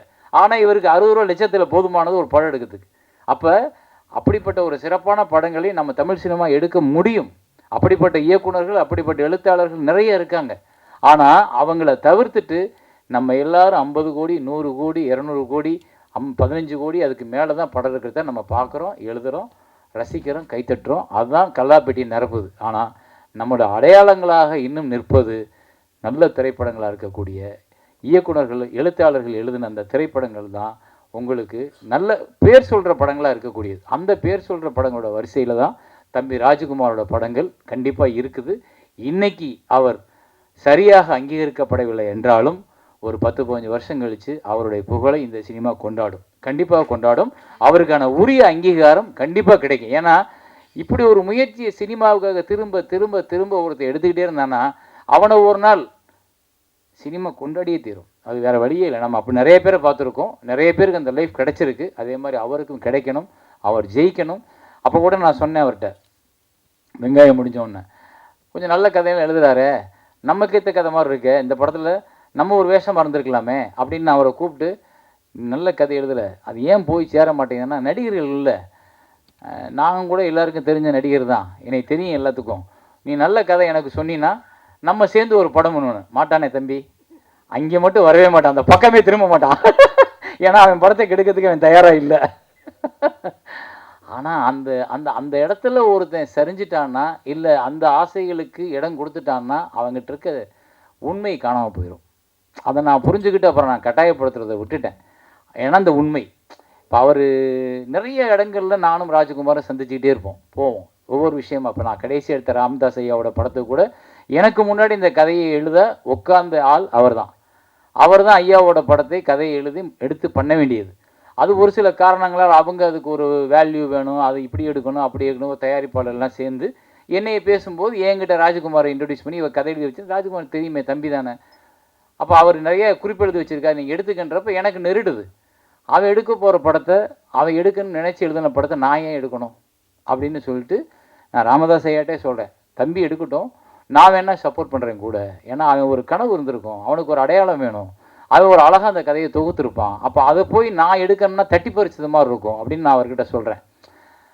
அவங்க அப்புறம் பேசிட்டு, இல்லை இந்த கதை இன்னும் சிறப்பாக வரணும், இப்படி வரணும் அப்படின்னு சொல்லிட்டு அப்போ சொல்லும்போது நான் அவனை கூப்பிட்டு சொன்னேன், தம்பி என்னால் மறுக்க முடியலை, வேறு வழி இல்லை, கேட்குறாங்க, ஒரு பெரியவர் கேட்கும்போது நான் அதை வேணாம்னு தூக்கி போட்டு வர்ற அளவுக்கு எனக்கு அந்த அவரோட அன்பை நான் உதாசீனப்படுத்த முடியாது, வேறு வழி இல்லாமல் நான் ஒத்துக்கிறேன் தம்பின்னு சொல்லிட்டு தெரியுது. அது கூட அவனுக்கு வருத்தம் என் மேலே, ஆனால் உங்கள் மேலே எனக்கு நீங்கள் சொல்லியிருக்கலாம்னு நினைனேன், பட் நான் என்ன பண்ண முடியும், உனக்கு நல்லது செஞ்சால் அதே சேரம் தான், உனக்கு கெடுதல் செஞ்சால் கூட இருக்கட்டுமே, நீ வச்சுக்க அப்படி. ஏன்னா அப்படி இடத்துல ஒண்டி நம்மளை தள்ளும். ஆனால் வேறு வழி இல்லை. இப்போ பாருங்கள், அந்த படம் உனக்கும் இல்லை எனக்கும் இல்லை யாருக்கும் இல்லை போச்சு, கடைசியில் எடுக்கப்படவே இல்லை. அது அப்படியே ஒருத்தரோட உழைப்பு, இவரோட உழைப்பு கிட்டத்தட்ட ஒரு 2 வருஷம் இருந்திருக்கும், அந்த உழைப்பு மாறிச்சு. என்னோட உழைப்பு கிட்டத்தட்ட 1.5 வருஷம் இருக்கும். கிட்டத்தட்ட நாங்கள் வந்து ஒரு 15 பேர் அதுக்காக டீம் எல்லாம் போய் இடம் பார்த்து லொக்கேஷன் பார்த்து எங்கெங்கேயோ அலைஞ்சு காடு மேடெல்லாம் அந்த ஊரை கண்டுபிடி. ஏன்னா அவர் 1987 வரலாறு, 87லேருந்து நடந்த விஷயத்தை பூரா பதிவு பண்ணி இப்போ போனால் எல்லா இடத்துலையும் மாறும். 2026 87ஓட ஊரை வில்லேஜ் எங்கேயே தேடுறது. ஆனால் தமிழ்நாடு பூரா முழுக்க நாங்கள் அலைஞ்சு அந்த மாதிரி வில்லேஜையும் அந்த மாதிரி ரோடுகளையும் அந்த மாதிரி கண்டுபிடிச்சி ஆட்களை பூரா கண்டுபிடினா, அப்போ உள்ள ஆட்களோட தோற்றமே வேறு. இப்போ நீங்கள் ஆளே இல்லை, முகமே இல்லை, மாறி இருக்கு. அதை நாங்கள் பூரா ரெஃபரன்ஸ் வச்சு அவ்வளோ 1.5 வருஷம் நாங்கள் அதுக்கான தீசிஸ் பண்ணி பண்ணி பண்ணி அவ்வளோயும் திரட்டி வச்சதுக்கப்புறம் அந்த படம் நடக்கலை அப்படின்னா அது எவ்வளோ பெரிய வழி பாருங்கள். அவங்க சொல்லலாம், நான் உங்களுக்கு அந்த வேலை பார்த்த வரைக்கும் சம்பளம் கொடுத்துட்டேன்னு. சம்பளம் அல்ல எங்களோட தாட், நாங்கள் நினச்சது, நாங்கள் கற்பனை பண்ணது, எங்களோட மண்டைக்குள்ள ஊர்னு அந்த கதை வெளியில் வந்துச்சுன்னா எனக்கு சம்பளமே கிடைக்காது, நான் கவலைப்பட மாட்டேன். ஏன்னா நான் அப்படிப்பட்ட ஒரு பைத்தியக்காரத்தனமான இயக்குனர். எனக்கு நான் எடுத்த படம் வெளியே வரணும், ஆனால் அது வரல, அது நின்றுச்சு. என்ன காரணம் கேட்டால் அப்பா அம்மையை சண்டை போட்டாங்க, படம் நின்று போச்சு. இப்போ அப்பா அம்மையை சேர்ந்துட்டாங்க, படம் இருக்கிற ஆள் இல்லை, என்ன பண்ணுறது? சிரிக்கிறார் ஒருத்தர் என்னை நினச்சி பார்த்து. இதுதான் அவலம். அது மாதிரி தான் சினிமா வந்து எங்கே நம்மளை தூக்கிக்கிட்டு போகும், எங்கே நம்மளை ஏமாற்றும், எங்கே நம்மளை உட்கார வைக்கும் தெரியாது. இந்த ஒன் கூட இவர் எடுத்த முயற்சிக்கு இவரை தூக்கிட்டு போகணும். பார்க்கலாம் இந்த சினிமா என்ன பண்ணுதுன்னு. தேங்க்யூ. இந்த இனிய மாலை வேளையில் பத்திரிகை மற்றும் ஊடக நண்பர்கள் அனைவருக்கும் வணக்கம். எவ்வளவோ மேடைகளை சந்திச்சிருக்கோம். சமீபத்தில் இப்போ கூட அண்ணன் கேட்டார், என்ன நீங்கள் மாதத்துக்கு ஒரு படம் ஏதாவது விழா நடத்துவீங்க இப்போ பண்ணுறது. நான் சமீப காலங்களில் வந்து கிட்டத்தட்ட ஒரு 2-3 வருடங்களாக டப்பிங் படங்கள் எதுவும் பண்ணுறதில்ல. ஒரு நேரடி படத்தை எடுத்து அந்த படத்துலேயே இருக்கேன். அவர் என்ன கொஞ்சம் அதிகமாக பெருமையாக சொல்லிட்டார். ஆனால் உண்மையிலே ஒரு மனிதன் தனி மனிதனாக எல்லா வேலைகளையும் செஞ்சு அவரே எல்லா கதாபாத்திரமாகவும் நடித்து ஒரு படம் எடுக்கணும் அப்படின்னு சொல்லி எடுக்கிறேன் அப்படின்னு சொல்லும்போது முதல்ல எனக்கு கூட எல்லாரும் மாதிரியான ஒரு சின்ன கேள்விக்குறி இருக்கத்தான் செஞ்சது. ஆனால் அவர் வேலை செஞ்ச விதம், ஏன்னா அவர் சொன்னார் இல்லைங்களா, எல்லாத்துக்கும் ஆதாரம் இருக்குன்னு. அந்த ஆதாரத்தில் நானும் ஒரு ஆதாரம். என்னென்னா அவர் மட்டும்தான் இந்த பக்கம் டப்பிங் தேட்டர்லேயும் அவர் தான் ஒர்க் பண்ணார், இந்த பக்கம் மிக்சிங் தேட்டர்லேயும் அவர் தான் ஒர்க் பண்ணார். அதனால் அது முடிஞ்சதுக்கு பின்னால் அப்புறமா படத்தை இப்போ நான் சமீபத்தில் பார்த்த பின்னால் ஒரு மாதிரியான மனசு வந்து ஒரு வகையில் நெகிழ்ச்சியில் பெருமை அடைஞ்சிருச்சு. என்ன காரணம்னா, அந்த படத்தை எப்படி எடுக்கணுமோ அப்படி சரியான தொழில்நுட்ப தரத்தில் மிக அற்புதமான ஒரு படமாக அவர் உருவாக்கியிருக்கார். எல்லாருக்கும் ஒரு கேள்வி இருக்கும், என்ன சங்ககிரி ராஜ்குமார் அவரே ஹீரோவாக நடித்து, அவரே ஹீரோயினியாக நடித்து, அவரே வில்லனாக நடித்து, அவரே தோழர்களாக நடித்து, அவரே அம்மாவாக நடித்து, அவரே வந்து கூட்டத்தில் இருக்கக்கூடிய பெருந்திரள் கூட்டத்தில் இருக்கக்கூடிய மனிதர்களாக நடித்து எப்படி இதெல்லாம் சாத்தியமாகுமா அப்படின்னு கிட்டத்தட்ட ஆயிரக்கணக்கான கதாபாத்திரங்களை ஒரு மனிதராக பண்ணியிருக்கார். ஒரு கைதட்டல் கொடுக்கலாம் நீங்கள். ஆனால் அதை வந்து எப்படின்னு கேட்டிங்கன்னா, ஒரு என்ன சொல்கிறது, ஆர்வத்தில் செஞ்ச வேலையாக இல்லை, ரொம்ப அனுபவத்தில் நுணுக்கமாக செஞ்ச வேலையாக இருக்குது. அதுதான் அவருடைய மிகப்பெரிய வெற்றி. இதுவே அவருடைய முதல் வெற்றி. இந்த படத்தை பார்த்தோன்னே எங்களுக்கு தோணுனது, இப்போ நானும் லெனின் சார், நம்ம சார் சுப்பிரமணிய சிவா சார் எல்லோரும் ஒன்றா தான் படம் பார்த்தோம். படம் பார்த்துட்டு வந்தோன்னே ஒரு 10 நிமிஷம் படத்தை பற்றி அந்த படம் கொடுத்த ஒரு என்ன சொல்கிறது இன்ப அதிர்ச்சியில் எங்களால் பேச முடியல. முதல்ல லெனின் சார் தான் பேசினார், அப்புறம் சார் பேசினா, நான் ரொம்ப கடைசியாக தான் பேசினேன்.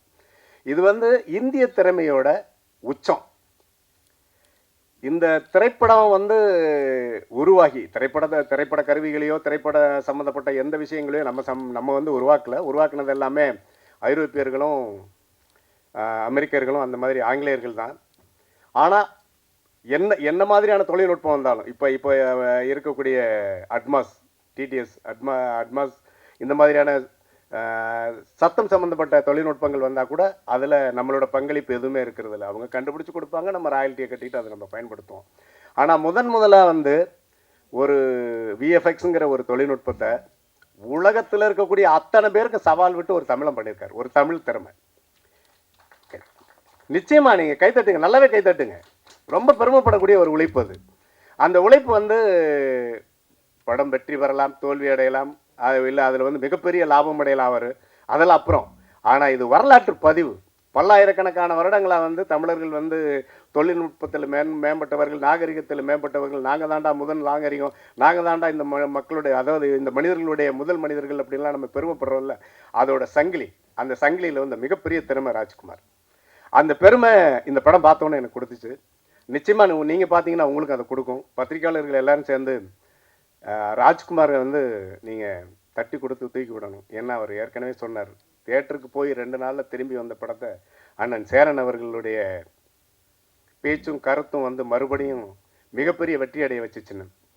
அதனால் அவர் மாதிரியே நீங்களும் இந்த படத்துக்கு வந்து மிகப்பெரிய ஒத்துழைப்பு கொடுத்து அவரை மிகப்பெரிய வெற்றியாளனாக்கணும். இந்த படம் மிகப்பெரிய வெற்றி அடையணும்னு வேண்டி கேட்டுக்கிறேன். நன்றி, வணக்கம்.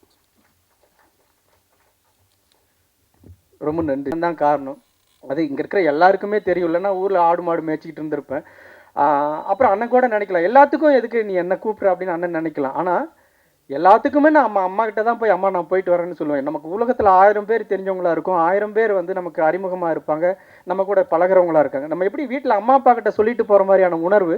அதனால தான் சேரன்னு நான் வந்து நீங்கள் வந்தே ஆகணும், நான் இந்த படம் வெளியாக போகுது, இவ்வளோ வருஷம் கஷ்டப்பட்டு இந்த படம் மக்கள் மத்தியில் போகுதும்போது உங்களுடைய வாழ்த்துக்களோட போகணும் அப்படிங்கிற என்னுடைய ஆத்மார்த்தமான ஒரு எண்ணத்தில் தான் உங்களை 2 பேரையும் நான் அழைச்சது. சேரன் வந்து வெங்காயம் படத்துக்கு பண்ணின அந்த உதவியை நான் வந்து அதுக்கு பிறகு இந்த உலகத்தில் நிறைய சேரன்கள் இருப்பாங்க அப்படின்னு நான் நம்பினேன். உலகம் முழுக்க சேரன்களாக இருப்பாங்க அப்படின்னு நம்பினேன். அப்புறம் தான் அதனால தான் இந்த ஒன் படம் மாதிரி அடுத்த பயாஸ்கோப் மாதிரியான படங்கள்லாம் சேரனை நம்ம ஒரு வெங்காயம்னு ஒரு படம் எடுத்துகிட்டு போனால் நம்மளை காப்பாற்றி அங்கே விட்டார்ல, அந்த மாதிரி அடுத்தடுத்து உலகத்தில் சேரன் இருப்பாங்க அப்படின்னு நான் நினச்சேன். ஆனால் உலகத்தில் ஒரே ஒரு சேரன் தான். அவர் இன்னைக்கு வரைக்கும் எனக்கு வந்து எனக்கு அதான் திரைத்துறையில் அண்ணன் அப்படின்னு டைட்டிலில் போட்டால் கூட சேரன் அண்ணன், டைரக்டர்னு போட மாட்டேன், தயாரிப்பாளர், இன்னைக்கு வந்து அவர் எழுத்தாளர் சங்க தலைவர், எதுவுமே எனக்கு முக்கியம் இல்லை. அவர் சேரன் அண்ணன் அப்படிங்கிறதுல 1000 கதைகள் இருக்குது. அந்த கதைகளை தெரிஞ்சவங்க அதை புரிஞ்சுக்குவாங்க. அப்படி தான் டைட்டிலில் போடுவேன். அண்ணன் சேரன் அவர்களே அன்போட வைக்கிறேன்.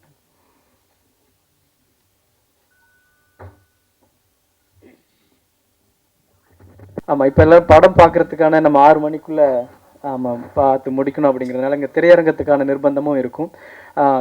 இங்கே வந்து எனக்காக நான் அழைத்தவுடன் அது சார் சொன்ன மாதிரி அந்த படத்தில் அவர் நடிக்கலை, அண்ணனுக்கும் இந்த படத்துக்கும் எதுவும் தொடர்பு இல்லை, தோழருக்கு யாருக்குமே இதுக்கு பெருசாக எதுவும் தொடர்பு இல்லை. இந்த படம் பார்த்துட்டு இந்த படத்துக்கான முயற்சியை எப்படியாவது நான் கொண்டு போய் மக்கள்கிட்ட சேர்த்தணும். நான் எங்கே தொடங்கணும், எங்கள் உறவினர்கள்லேருந்து, நண்பர்கள்லேருந்து, டெக்னீஷியன்லேருந்து, ஸ்டூடியோ கொடுத்ததுலேருந்து, இந்த படம் பார்த்துட்டு என் கூட நிற்கிறதுலேருந்து, திரையரங்கம் நாங்கள் கொடுக்குறோன்னு பிவிஆர் சொன்னதுலேருந்து, இன்றைக்கி அண்ணனும் ஐயாவும் வந்து எனக்காக வாழ்த்தி பேசுனது வரைக்கும் இந்த முயற்சியை அங்கீகரிக்கணும் அப்படிங்கிற ஒரு ஆத்மார்த்தமான மனநிலையோடு எல்லாரும் வந்து ஆதரவு கொடுத்துருக்காங்க.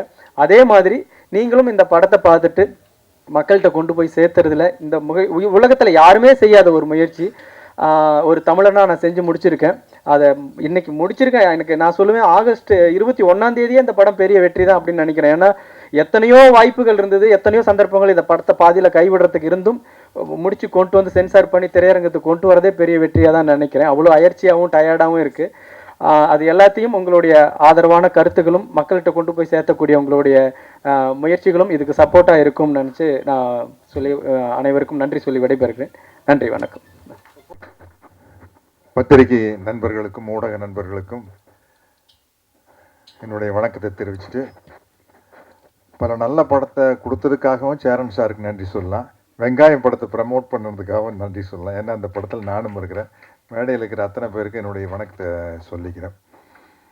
ராஜ்குமார் கிட்ட நான் சேர்ந்ததுக்கு மிக முக்கியமான காரணம் யாருன்னு கேட்டிங்கன்னா, பகுத்தறிவு பகலவன் தந்தை பெரியார் அவர்கள் தான்.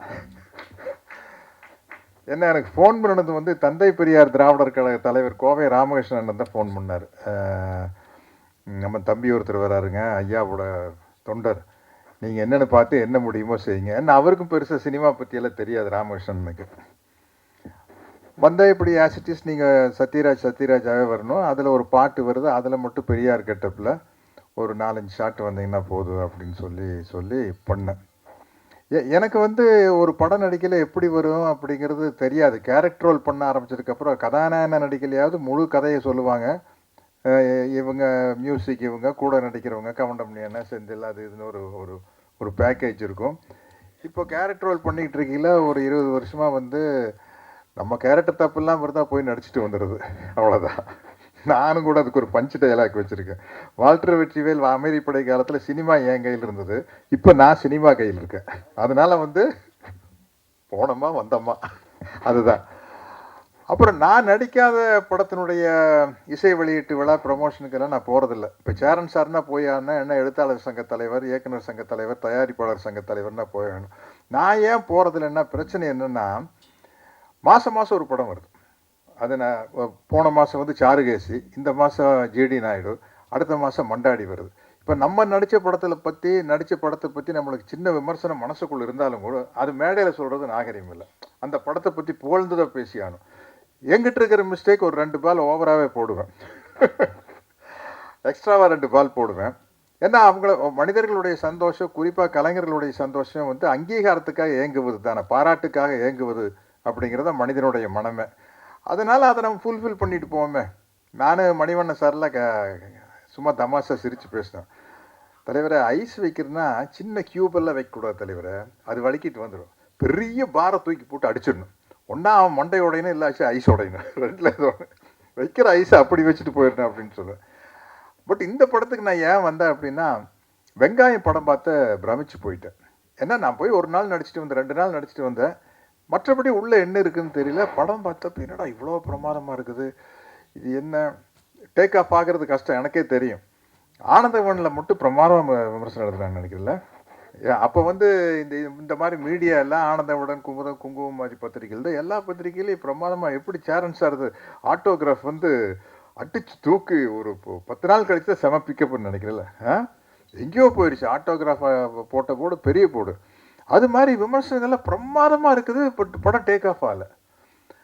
அதுக்கப்புறம் சரி எத்தனையோ படங்கள் இப்படி வந்துட்டு போயிடுச்சு அப்படின்னா ரோஹிணி மேடம் பார்த்துட்டு சேரன் சார்கிட்ட சொல்லி அதை ரீரிலீஸ் பண்ணி அதில் ஒரு காசு பார்த்தது வந்து பெரிய விஷயம். அதுக்கு வந்து சேரன் சாருக்கு மிகப்பெரிய நன்றியை சொல்லிக்க ஆசைப்படுறேன். அப்புறம் ஒரு ஒரு ஒரு இயக்குனருடைய கற்பனை பாருங்கள். சேரன் சார் ஒரு படத்தை கஷ்டப்பட்டு ஒரு கிராமத்தில் போய் கிராமத்தில் இருக்கிறவங்களையே நடிக்க வச்சு எடுக்கிறோம். குறிப்பாக அவங்க அப்பா வந்து பிரமாதம் நடிச்சிருப்பாரு. அந்த கஷ்டத்தை ஒரு படமாக எடுக்கிறது. பயாஸ்கோப்னு ஒரு படம், அந்த எவ்வளோ காமெடிகள் அதுக்குள்ளே இருக்கும். ஊருக்குள்ளேயே ஆளுகளை பிடிச்சி நடிக்க வைக்கிறது, ட்ரைனிங் கொடுக்கறதுங்கிறது. நான் அந்த படம் பார்த்து பிரமாதமாக இருந்தது. இப்போ இந்த படத்தை பற்றி கேள்விப்பட்டேன். எனக்கு இன்னும் பெரிய குழப்பத்தில் இருக்கிற ஒன்று சேரன் சார் கிட்ட கேட்டேன், எப்படி சேரன் சார் அது பண்ணாங்க? சரி இவரே நிறைய எல்லா கேரக்டரும் ஒருத்தரே பண்ணுறதுங்கிறது ஓகே. நம்ம சார் கேமராவும் இவரே ஹேண்டில் பண்ணுறாருன்னா அது எப்படி ஹேண்டில் பண்ணிட்டு இந்த பக்கம் ஒரு கேரக்டர் அந்த பக்கம் ஒரு கேரக்டர் எல்லாமே இவர் பண்ணுறாரு அப்படின்னா அது எப்படி சாத்தியம்னு எனக்கு தெரியல. இவரே பெரிய கொடுமைங்க. நான் தெரியாதனமாக வில்லாதி வில்லன் ஒரு படம் டைரக்ட்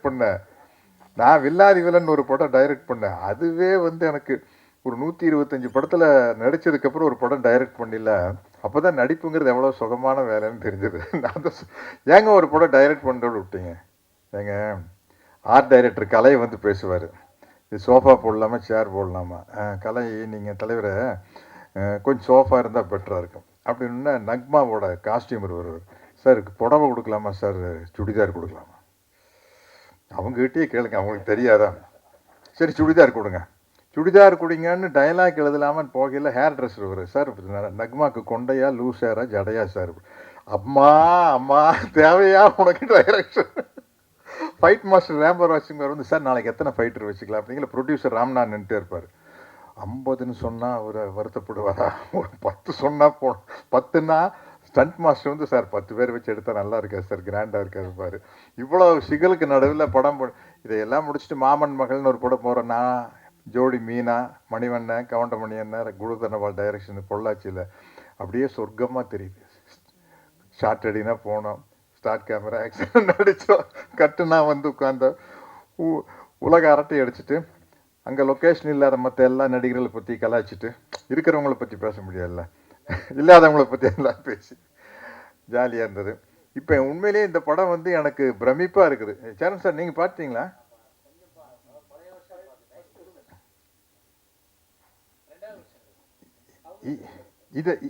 இதெல்லாம் இருக்குது படத்தில். இது எப்படி சாத்தியம் எனக்கு ஒன்றும் புரிய மாட்டேங்குது. அப்போ ஒன் மேன் ஆர்மின்னு சொல்கிற மாதிரி ஒன் மேன் ராஜமௌலின்னு நினைக்கிறேன், ஒன் மேன் பாகுபலி அப்படிங்கிற அதிகம். ஓ ஓ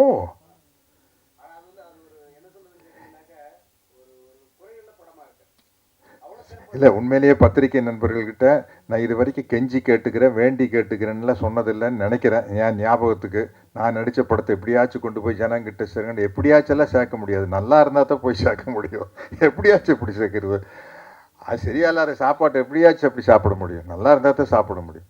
அது மாதிரி இந்த படத்தை வந்து எப்படியாச்சும் கொண்டு போய் மக்கள்கிட்ட சேர்க்குற பொறுப்பு உங்ககிட்ட இருக்குது. நம்ம என்னென்னா நம்ம லைம் லைட்டில் இருக்கிறவங்கள பற்றியே தான் எழுதிட்டு இருப்போம். அது இல்லை, அது எப்படி சினிமா ஒரு வியாபாரமோ நாங்கள் நடிக்கிறது ஒரு வியாபாரமோ அது மாதிரி பத்திரிகை ஊடக தொழில் எல்லாமே அது வியாபாரம் தான். வியாபாரங்கும் போது சினிமாவில் வந்து அதிக சம்பளம் வாங்குகிற நடிகர்கள் பற்றி எழுதும் போது தான் ஒரு சேலபிலிட்டி இருக்கும், அதை படிப்பாங்க. ஒரு கிசு வர்றதுனாலும் கூட அவங்கள பற்றி வந்தால் தான் இன்ட்ரெஸ்ட் இருக்கும். யாரோ தெரியாத முகத்தை பற்றி எழுதுல இன்ட்ரெஸ்ட் இருக்காது. பட் இது மிகப்பெரிய சாதனையாக நான் கருதுகிறேன். அவர் சொல்லிட்டார் பாருங்க, மோர் தென் ராஜமௌலி, மோர் தென் பாகுபலி அப்படின்னா இந்த படத்தை கொண்டு போய் இப்போ என்னதான் இங்கே பேசினாலும் உங்கள் கையில் தான் இருக்குது. இதை வந்து நீங்கள் 100 கோடி 200 கோடி சம்பளம் வாங்குகிற கதாநாயகருடைய படத்தை எல்லாத்தையும் தாண்டி நீங்கள் ப்ரமோட் பண்ணால் தான் முடியும், இல்லாட்டி முடியாது. ஏன்னா அவங்களுக்கு ப்ரமோஷன் தேவையில்லை, அவங்க முகம் போஸ்டர் இருந்தாலும் வந்துட்டு போகிறாங்க, அவ்வளோதானே. அதனால் வந்து இது உங்களுடைய ஒரு டியூட்டியாக எடுத்துக்கணும், கடமையாக எடுத்துக்கணும். அப்போ தான் வந்து இந்த மாதிரி புதிய முயற்சிகள் பண்ணக்கூடிய இயக்குனர்கள் இளைஞர்கள் நிறையா சினிமாவுக்கு வருவாங்க. நான் இந்த படத்தை பார்த்ததுக்கப்புறம் ராஜ்குமார்கிட்ட எப்படி என்ன ஏதுன்னு கேட்டு தெரிஞ்சுக்கிறேன். மிகப்பெரிய வெற்றி அடைய வாழ்த்துக்கள், நன்றிகள், வணக்கம்.